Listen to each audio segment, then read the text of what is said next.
Alhamdulillah, apa kabar teman-teman? Mudah-mudahan kita semua sehat walafiat. Tentu oleh karena itu mari kita senantiasa bersyukur kepada Allah dengan mengucapkan Alhamdulillahirabbil alamin, dan selanjutnya kita bersolawat kepada baginda Rasulullah Muhammad sallallahu alaihi wasallam. Allahumma sholli ala sayyidina Muhammad wa ala ali sayyidina Muhammad. Teman-teman sekalian, melanjutkan sesi obrolan dengan Ustadz Haji Muhammad Ridho Izam terkait dengan seri 4 sahabat utama dari baginda Rasulullah ya, yang kemudian meneruskan perjuangan beliau menjadi khalifah, jadi 4 khalifah yang utama. Kemarin kita sudah mendengarkan kisah tentang kehebatan Khalifah Abu Bakar As-Siddiq. Maka pada hari ini kita akan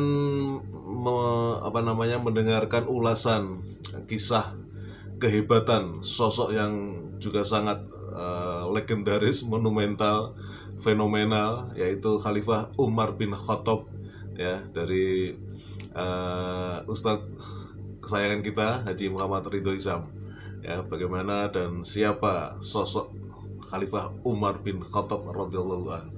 Baik teman-teman, mari kita dengarkan bersama obrolan saya dengan Ustadz Ridho Izam.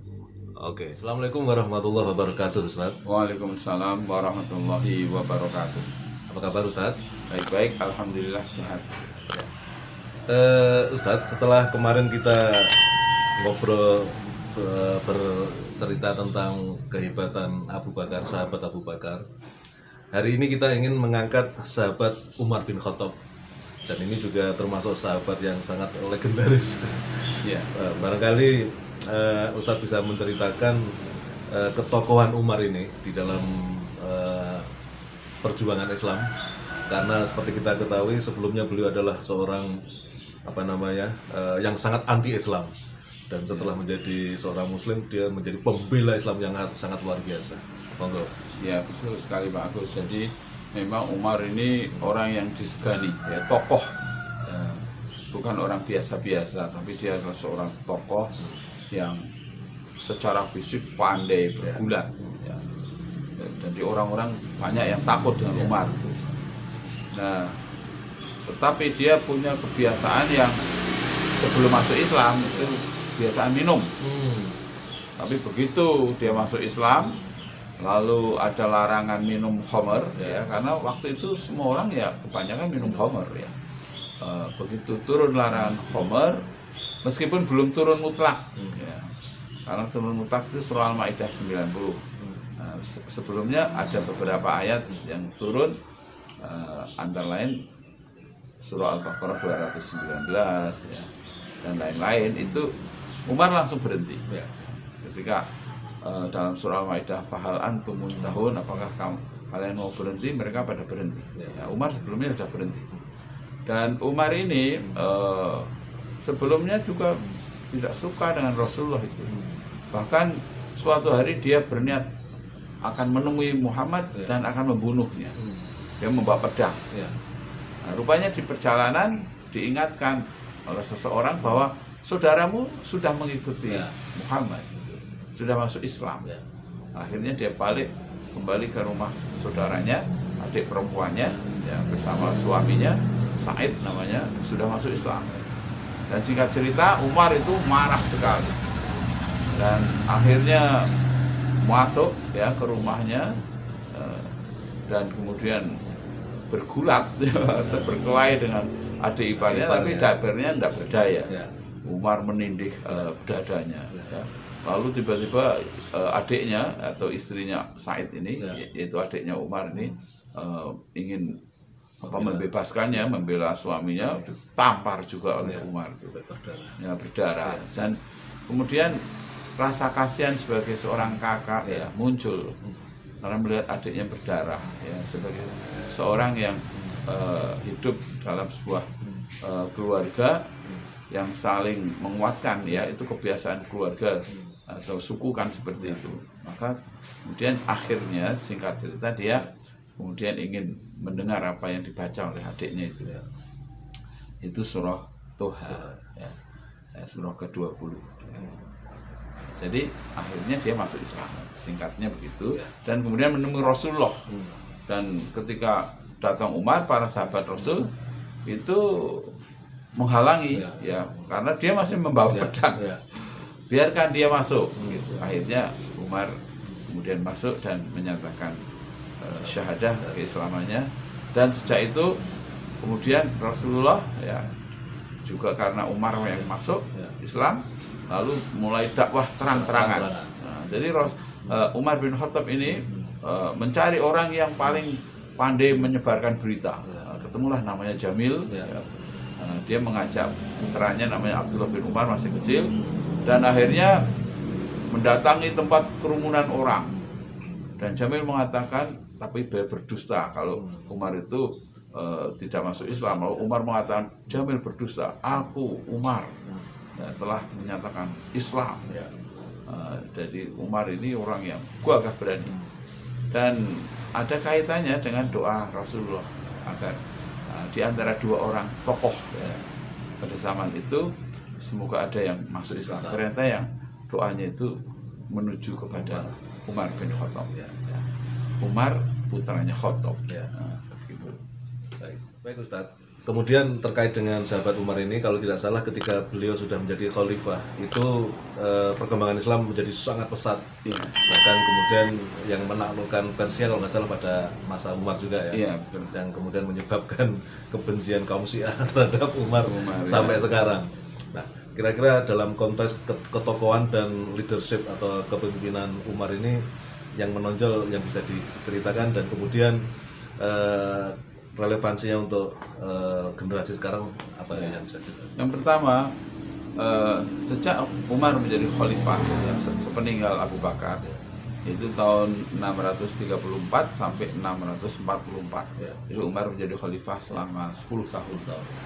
Nah, dalam kepemimpinannya Umar itu sangat cerdas ya.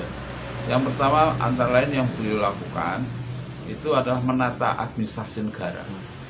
Nah, jadi pada zaman Umar itu sudah ada namanya catat mencatat, baitul mal dan sebagainya, ya karena Umar itu memang ahli strategi. Dan kemudian sudah sampai ke Mesir ya, Islam itu. Ya Umar mengangkat gubernur Mesir ya waktu itu Amr bin As kalau tidak salah namanya itu.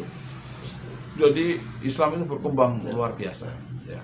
Jadi kalau zaman Abu Bakar itu Al-Quran tadi ya, terus zaman Umar masih diproses, nah, nanti pada zaman Utsman sudah menjadi kodifikasi ya. Jadi Umar bin Khattab ini seorang yang tegas ya. Pernah terjadi ada seorang mencuri, nah, ternyata dia tidak dihukum oleh Umar karena ini orang miskin, sementara yang dicuri orang kaya yang tidak mengeluarkan zakat. Nah, jadi itu terobosan ijtihad Umar ya. Ketika musim paceklik seharusnya orang-orang kaya membantu orang miskin, tapi justru memanfaatkan kesempatan ya mereka. Akhirnya orang miskin ini ada yang mencuri ya, dan Umar membebaskan, tidak menghukumnya. Jadi ini kecerdasan Umar. Itu antara lain kepemimpinan Umar yang sangat adil ya.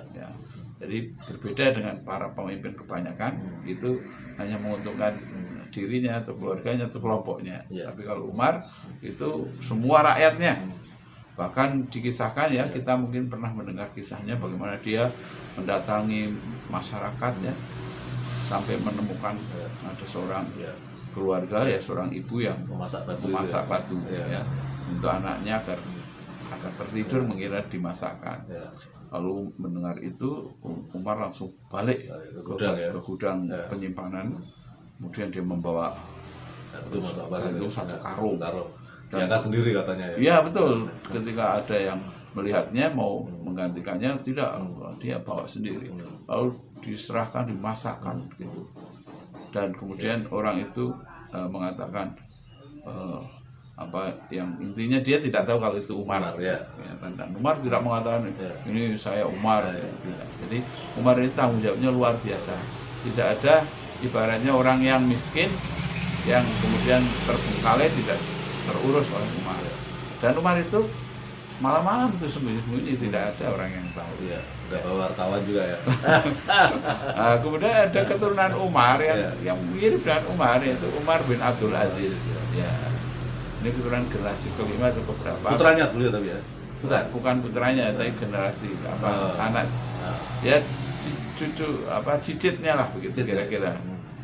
Yang luar biasa seperti Umar juga adil. Dan hidupnya tidak bermewah-mewahan. Yang kalau malam lampunya dimatikan itu ya? Ya, dimatikan karena negara. ada keluarganya yang ingin berdialog karena bukan kepentingan negara, maka dia tidak mau menggunakan. Bahkan kisahnya itu ya, dia itu tadinya kaya raya terus semua diberikan untuk kepentingan masyarakat, diserahkan ke Baitul Mal. Istrinya yang tadinya punya perhiasan itu diserahkan. Jadi itu antara lain ya keturunan dari Umar bin Khattab. Untuk closing barangkali supaya ceritanya lebih menarik, kalau nggak salah Umar ini juga saking hebatnya manusia biasa takut, setan pun takut. Ada kisah barangkali ada setan lari begitu ini, tapi pernah mendengar. Bang. Jadi Umar itu tidak ada yang ditakuti. Ya, kecuali Allah saja. Dan dia hanya taat pada Rasulullah ya. Tapi dia itu memang kadang berbeda pendapat dengan Abu Bakar. Ya. Tapi memang dalam perspektif yang lain, sama-sama benarnya. Ya, kadang Abu Bakar yang dibetulkan Rasulullah, kadang Umar yang dibetulkan Rasulullah. Jadi Umar ini pembawaannya ya rasional, ya, tegas, ya. Dan pada zamannya dia tidak kemudian memfasilitasi anak-anaknya untuk jadi pejabat. Termasuk antara lain Abdullah bin Umar. Abdullah bin Umar ini orang yang sangat pantas menjadi pejabat sebenarnya. Tetapi Abdullah bin Umar tidak diberi kedudukan apapun. Meskipun tidak juga direkayasa, artinya seolah-olah tidak setuju, tapi akhirnya juga menjabat, tidak begitu. Abdullah bin Umar tetap tidak menjabat selama Umar bin Khattab menjadi khalifah. Baik Ustadz, kisah Umar yang tentunya juga akan tidak pernah habis-habis, kisah beliau ini kisah luar biasa. Tapi untuk sesi yang singkat ini kita cukupkan sampai di sini. Umar Al-Faruq gelarnya. Jadi orang yang bisa membedakan, memisahkan yang hak dan yang batil, yang halal dan yang haram, betul-betul orang yang sangat konsekuen dan konsisten dengan kebenaran. Itulah Umar Al-Faruq, memisahkan ya Islam yang tadinya dikejar-kejar atau intimidasi menjadi sukses jaya, antara lain adalah karena Umar bin Khattab. Baik. Oke, terima kasih Ustaz. Assalamualaikum warahmatullahi wabarakatuh. Waalaikumsalam warahmatullahi wabarakatuh.